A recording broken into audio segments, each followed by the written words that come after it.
রৌমারী কুড়িগ্রামের মুসলমান, আপনাদেরকে বলে যাই, আওয়াজটা আমাদেরকে জোরালো করতে হবে, ভুলে যায়েন না। আমরা এই আওয়াজটাকে এত বেশি জোর করতে চাই, বাংলার আকাশ বাতাস কাঁপিয়ে দিয়ে একটা আওয়াজ তুলতে চাই।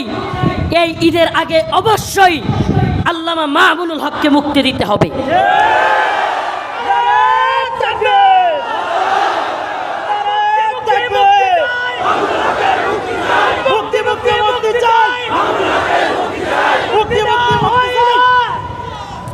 আমরা সমস্ত আলেমদের মুক্তি চাই, মুক্তি চাই তো ইনশাআল্লাহ।